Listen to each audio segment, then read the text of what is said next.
کۆی یاساکە بە دەنگی 88 ئەندامی بەڕێزی پەرلەمان پەسەند کرا. پەرلەمانی کوردستان بە دەنگی 88 پەرلەمانتار یاسای بەرەنگار بوونەوەی بە قاچاغبردنی نەوتەلێ دەرهێنراوەکانی پەسەند کرد. هیوادارین ئەم یاسایە جێبەجێکردنی ئەم یاسایە ببێتە مایەی ڕێگری لە بە قاچاغبردنی نەوت لە هەرێمی کوردستان.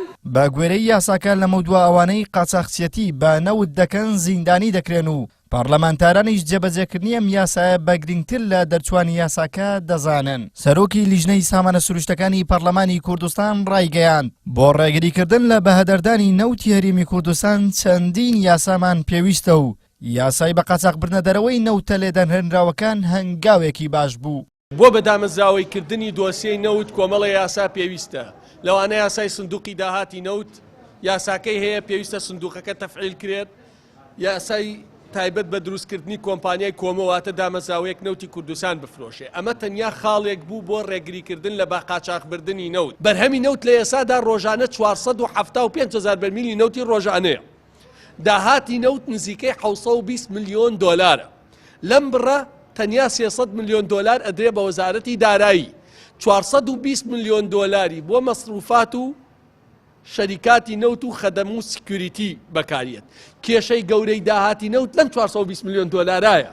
بە گوێرەی یاساکە سزای 3 بۆ 5 ساڵی زیندانی بۆ ئەو کەسانە دیاری کراوە کە قاچاقچێتی بە نەوتە لێدەرهێنراوەکان دەکەن.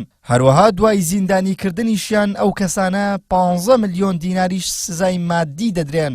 هەر کەسێکیش کە هەواڵدەر بێت لەسەر کەیسی گەندەڵیەکە 125 ئەو داهاتەی پێدەدرێت کە پرۆژەکە بەدەستی دەکەوت. هەر لە یاساکەدا هاتووە و کەسەی کە زیندانی دەکرێت بە کەفالەت ئازاد ناکرێت.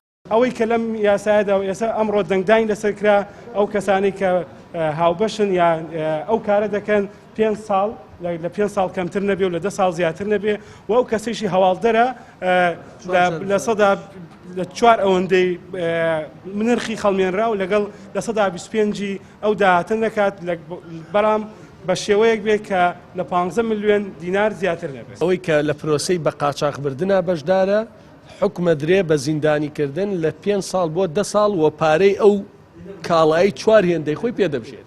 لە دانیشتنەکەی پەرلەمانی کوردستان فراکسیۆنی نەوەی نوێ بایکۆتی دانیشتنەکەی کردو لە کۆنگرەیەکی ڕۆژنامەنووسیدا ڕایگەیاند بۆیە بایکۆتی دانیشتنەکەمان کردووە چونکە پێمان وایە و پرۆژە پێشنیازە کەم و کورتی زۆری هەیە و یەکێک لەو بڕگانەی دەبوو باسی بکرایە بردننی نەوت بوو بە شێوەیەکی قاچاق لە ڕێگەی بۆڕیەکانەوە جگە لە بە قاچاقبردنی نەوت لە ڕێگای تەنکەرەکانەوە. ئەو یاسایە کەم و کورتی زۆری هەیە یەک لەو بڕگانێکەوە گرنگ بوو باز بکرێ باسی ئەوە نەکرابوو بە قاچاقبردنی نەوت لە ڕێگای بۆڕیەوە. ئێمە پێمان وایە لە هەرێمی کوردستان جگە لەوەی بە قاچاقبردنی نەوت هەیە لە ڕێگای تەنکەر و شێوازەکانی تر بەڕاستی بە قاچاقبردنیش هەیە لە ڕێگای بۆڕیەوە. قاچاقچێتی نەوتە لێدەرهێنراوەکان یەکێکە لەو دۆسیانەی کە لە هەرێمی کوردستان زۆرترین قسەی بە دوای خۆی داهێناوە و بەو پێی دەوترێت ئەوانەی کە کاری قاچاقچێتی بەنەوتەوە دەکەن بەرپرسانی باڵایان لە پشتەوەی و پشکیان تێدا هەیە. هەر ئەوەش ڕێگر بووە لەوەی کە هێزانمنیەکان نەتوان کۆتایی بەم دیاردەیە بێنن. عیمران ئەمیر کەناڵی ئاسمانی پەیام هەولێر.